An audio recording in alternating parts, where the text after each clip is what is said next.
Question में कहता है ball rolls off from edge of the top, a ball rolls off from edge of top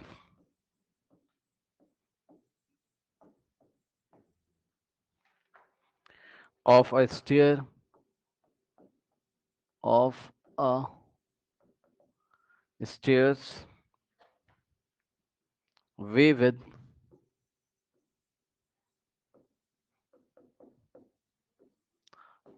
a horizontal velocity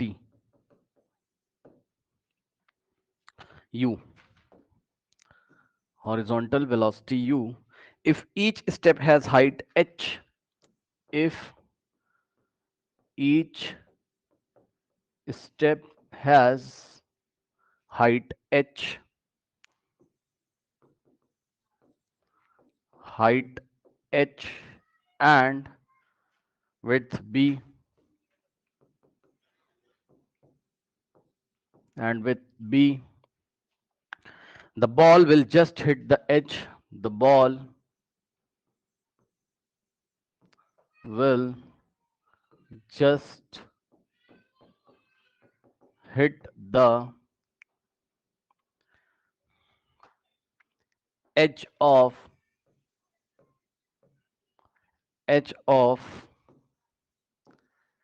nth step, nth step. Find the value of n, find the value of n,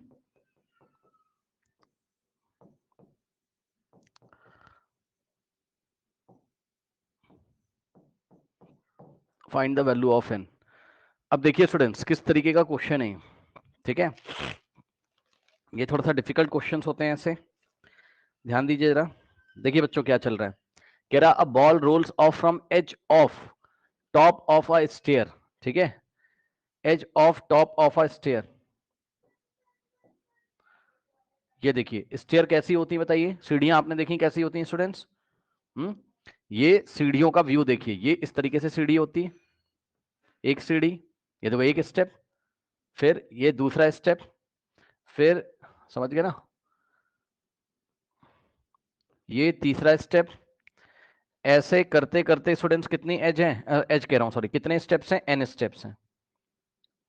कितने as हैं बच्चों यहां पर, ऐसे करते करते total, थोड़ा समझिएगा जरा।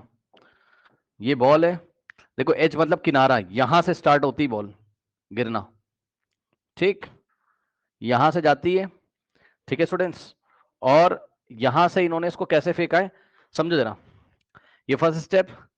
सॉरी, ये बॉल यहां से आती है, ठीक है,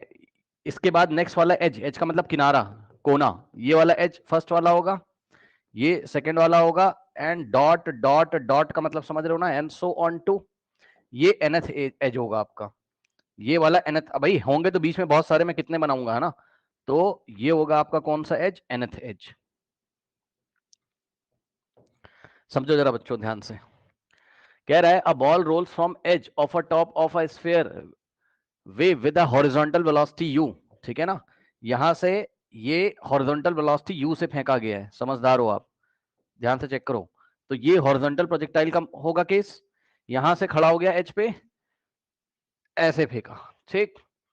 यानी कि यू, ओके। अब ध्यान दो, ये कुछ इस तरीके से गिरेगा, इतने आप समझदार हो, ये प्रोजेक्टाइल करेगा ये, और एनएथ एच को जस्ट टच करके जाएगा, हिट करके जाएगा, पढ़िए, कह रहा है a ball rolls from edge of a top of a sphere with a horizontal velocity u if each step has height h, हर एक स्टेप की जो हाइट है वो कितनी है, एच है, ध्यान दें, मतलब समझो ये वाली हाइट हो गई एच, ये वाली हाइट हो गई एच, ठीक, ये वाली हाइट हो गई एच, ऐसे करते करते ये वाली हाइट हो गई एच, है ना, बहुत बार यहां पर एच आ रहा है, ठीक है ना, करेक्ट, और ये वाली विड्थ हो गई बी, पढ़ लीजिए ध्यान से, कह रहा है if each step has the height h and the width b, the ball the ball the ball the ball the ball will just hit the edge of the nth step. ये देखिए इसकी width कितनी है, b है, ये width भी कितनी है इसकी, b है, इसकी भी b and so on to, इस तरीके से, ठीक है ना। और बॉल आती है और किसको हिट करती है, nth एज को हिट करती है। अब मेरी बात ध्यान से सुनो, अगर आप ध्यान से चेक करेंगे तो फर्स्ट एज में पहुंचने के लिए 1h, मतलब वर्टिकल में कितना डिस्प्लेसमेंट हो रहा है, अगर आप ध्यान से चेक करोगे वर्टिकल में, जब बॉल फर्स्ट स्टेप को क्रॉस करती है तो 1h, सेकंड को क्रॉस करेगी तो 1h प्लस 1h, कितना हो गया टोटल 2h, फिर थर्ड को जब क्रॉस करेगी तो 3h, फोर्थ को क्रॉस करेगी तो 4h, और जैसे ही, समझ रहे हो क्या आप लोग सोच रहे हो, यहां से जब आ रही तो फर्स्ट वाले के एच के आसपास आ रही है, जब वो ऐसे समझो तो 1h आ गया, सेकंड वाले के पास आ रही है तो 2h आ गया, तो nth वाले के पास आएगी तो वर्टिकल डायरेक्शन में कितना डिस्प्लेसमेंट होगा स्टूडेंट्स, बताइए वर्टिकल डायरेक्शन में बच्चों कितना डिस्प्लेसमेंट होगा। यदि इसी डायग्राम को आप इस तरीके से बना लें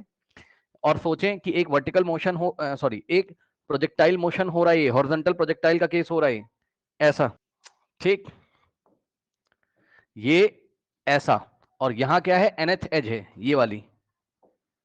ठीक।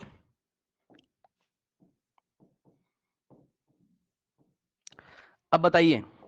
क्या लग रहा है आपको, ये वर्टिकल डायरेक्शन में कितना डिस्प्लेसमेंट होगा, 1h प्लस 1h, ऐसे करते करते n टाइम्स, ठीक। तो ये आ जाएगा nth, nth कह रहा हूं सॉरी, ये आ जाएगा n इंटू एच। भाई समझदार हो आप कि नहीं, बताइए, एक बार h, दो बार तो 2h, तीन बार तो 3h, फोर बार तो 4h, 5 बार तो 5h, ओके, और n टाइम्स आएगा तो n इंटू एच, nh,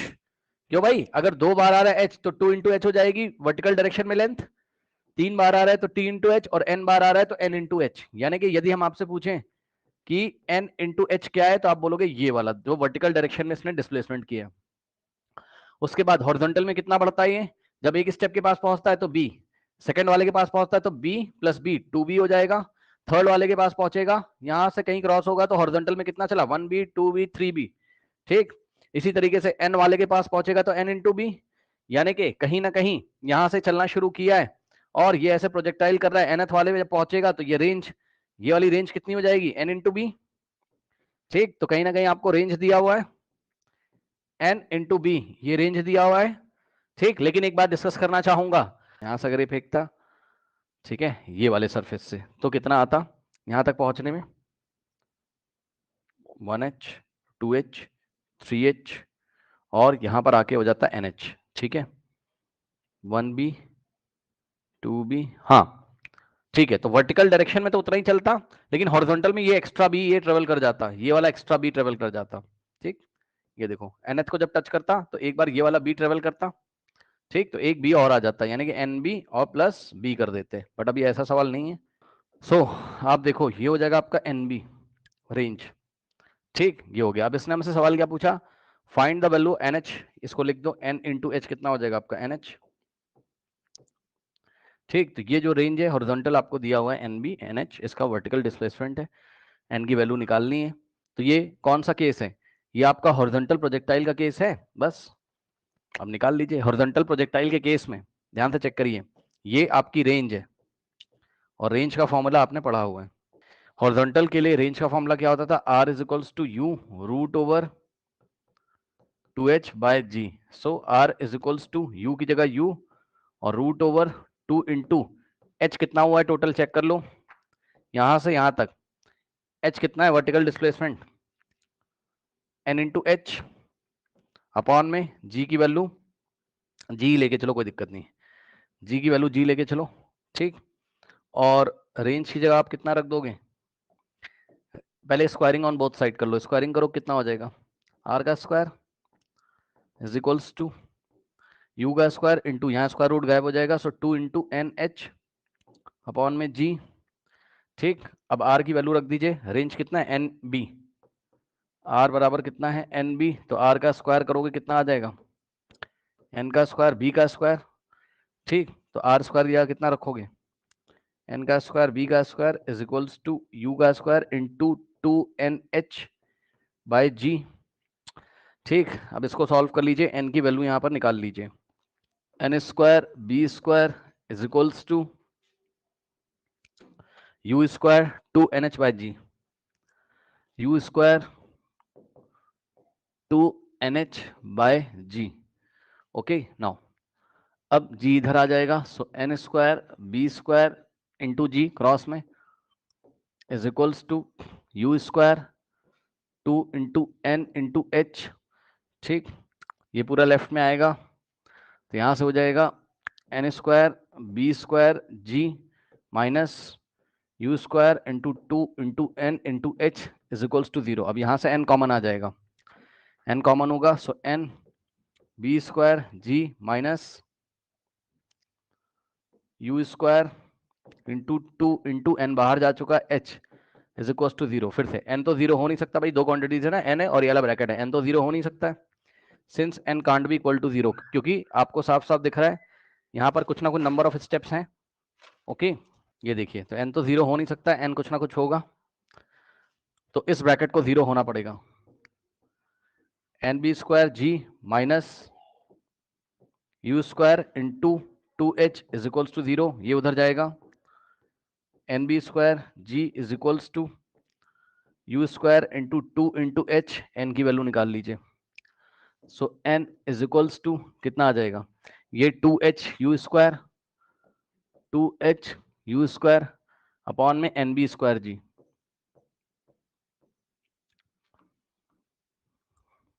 ये n की वैल्यू आ गई 2 यू स्क्वायर एच या 2h यू स्क्वायर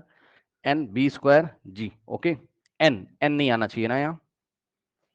कुछ गलती हो गई, हाँ n की तो वैल्यू निकाल दी ना, तो n कैसे आ जाएगा यहाँ। ठीक, n is equals to 2 u square h upon g b square या बी स्क्वायर जी, जो लिखना हो लिख दो। So this is the value of n। इस तरीके से इसको हम हैंडल करेंगे, ठीक है ना। चलिए सॉल्व कर लीजिए, ये फर्स्ट पेज है आपका, स्क्रीनशॉट ले लो लेना हो तो, ये फर्स्ट पेज है।